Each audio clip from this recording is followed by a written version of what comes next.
देखने और सुनने वालों को अस्सलाम वालेकुम। आप देख रहे हैं पब्लिश हिस्ट्री चैनल। तारीख़ जंग सियाला के मुताबिक साहिबा का तलक हीर की 11वीं पुश्त से था। मोहनी खान की पहली बीवी यानी साहिबा की माँ अपने वालिदैन के अकेली औलाद थी और साहिबा भी अकेली थी। मोहनी खान की दूसरी बीवी साहिबा की सतीली माँ से 4 सतीले भाई थे, खान और शमीर, और 2 दूध शरीक भाई थे। साहिबा बहुत खूबसूरत, तुलानी कामत, गुलाबी रंगत और गजाली आंखों की मालिक थी। जहाँ कुदरत ने हुस्न से माला माल किया था, वहाँ बहुत नफीस तबीयत और मोहब्बत करने वाली शख्सियत भी दी थी। गांव के मोची ख़ानदान की औरतें सनई तिल्लाकारी से मजीन जूती उसके लिए बनाना आज़ाद समझती थी और दुकानदार उसका हुस्न देखकर तेल की जगह शहद तोल देता था। मिर्ज़ा का गांव दानबाद था। मिर्ज़ा बेहतरीन घड़सवार और तीर अंदाज था। शहंशाह अकबर ने बेहतरीन निशानाबाजी का मुकाबला जीतने पर उसे रंजीत सिंह के ज़ेरे इस्तेमाल एक इंतहाई अच्छी नस्ल की घोड़ी तोहफा में दी थी, जिसे बक्की कहा जाता था, और दिल्ली किला पर आज भी मिर्ज़ा खान का नाम तहरीर है।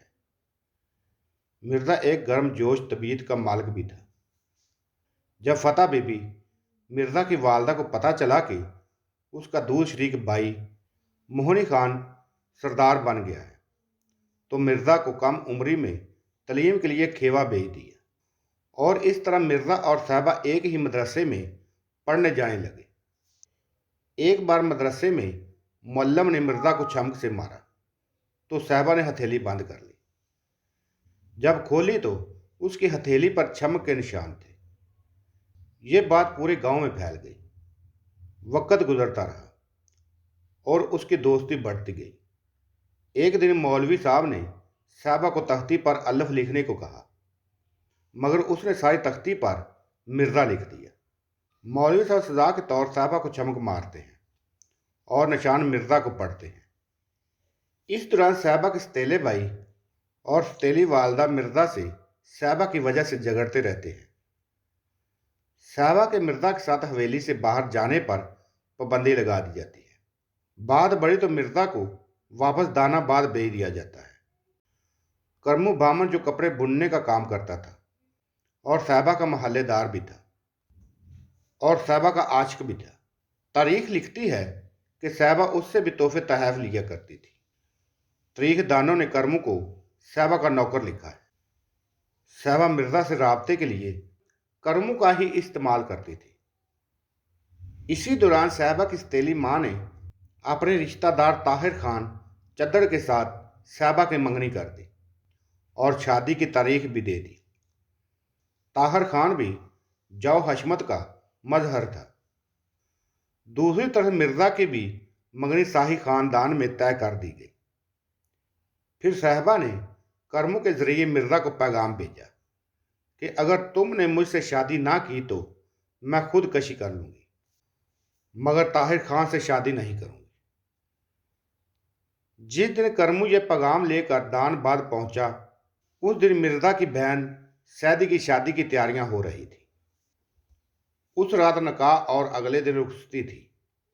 मिर्ज़ा की बहन ने बहुत वास्ते दिए कि सियाल बेवफा होते हैं, मगर इश्क एक ऐसा अंधापन है जो हकीकतों को बसारतों से परे करने पर कादिर है।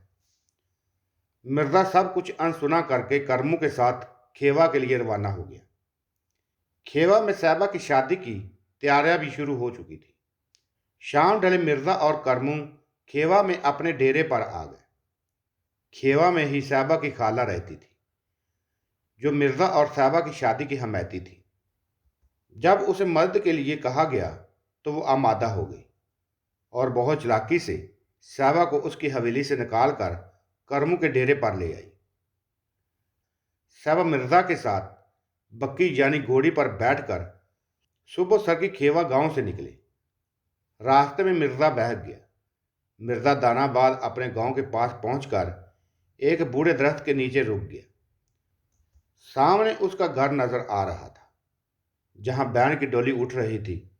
مرزا نے سوچا کہ جب برات نکل جائے گی تب وہ گھر جائیں گے، اور کچھ آرام کرنے کی غرض سے وہ اسی درخت کی چھاؤں میں لیٹ گیا۔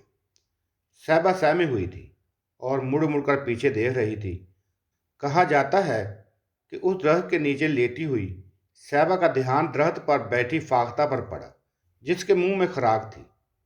صاحبہ نے مرزا سے کہا، کیا تم ایسا تیر چلا سکتے ہو کہ جانور بھی نہ مرے اور منہ سے خراک بھی نیچے آ گرے؟ مرزا نے ایسا تیر چلایا جو فاختہ کی چونچ پر لگا، اور فاختہ بھی بچ گئی اور اس کی خراک بھی نیچے آ گری۔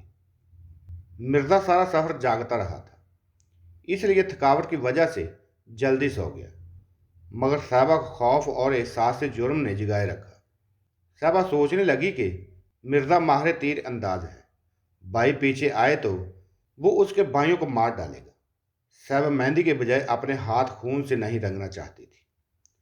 صاحبہ سوچنے لگی کہ وہ اپنے بھائیوں کو منا لے گی، اس لیے اس نے سارے تیر توڑ ڈالے، کمان اچھال کر درخت پر ٹانگ دی اور سہمی ہوئی کھیوا سے آنے والے راستے کی طرف دیکھنے لگی کہ گھوڑوں کی ٹاپوں کی آواز سن کر مزید سہم گئی۔ صاحبہ کے بھائی خان اور شمیر کے گھوڑے آ گئے تھے اور مرزا کو اٹھانے لگی۔ جب مرزا نے تیر کمان کی طرف نگاہ اٹھائی تو تیر ٹوٹے ہوئے تھے۔ صاحبہ کی نظر شرم کے مارے جھکی ہوئی تھی۔ وہ اپنے بھائیوں کو منانے کے لیے آگے بڑھی، مگر ان کے سر پر خون سوار تھا۔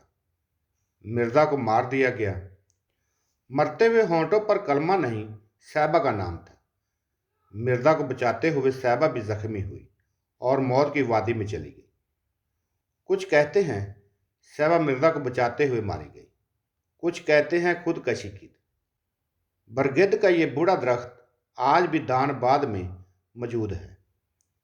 اسی درخت کے ساتھ ایک کمرے میں صاحبہ مرزا اور اس کے باپ کی قبریں موجود ہیں، اور بکی یعنی گھوڑی کو بھی اسی جگہ دفنایا گیا ہے۔ مرزا کی گھوڑی بکی وہاں سے داناباد میں اس کے گھر پہنچی تو اس کا باپ اور اس کا بھائی موقع واردات پر پہنچے اور مرزا کی لاش دیکھ کر دکھ، غصے اور انتقام کی آگ میں جلنے لگے۔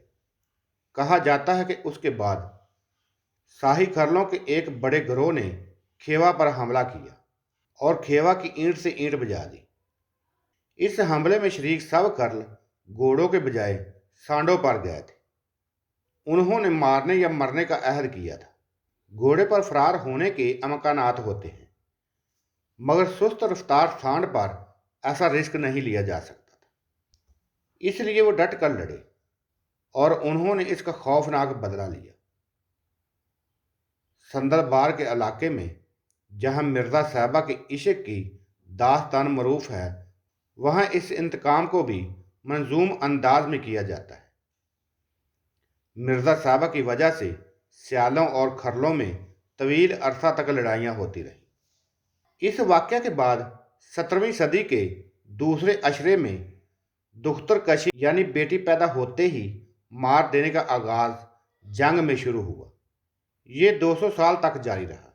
جب 1848 میں انگریزوں نے سکھوں کو شکست دے کر یہاں قبضہ کیا، اس وقت کے ڈپٹی کمشنر نے بزور قوت اس ظالمانہ رسم پر پابندی عائد کر دی، اور سیالوں نے بھروانا، سدھانا، سندرانا، جبوانا، پتوانا، مگیانا جیسے علاقائی نام لگا کر اپنی ذات سیالوں سے الگ کی۔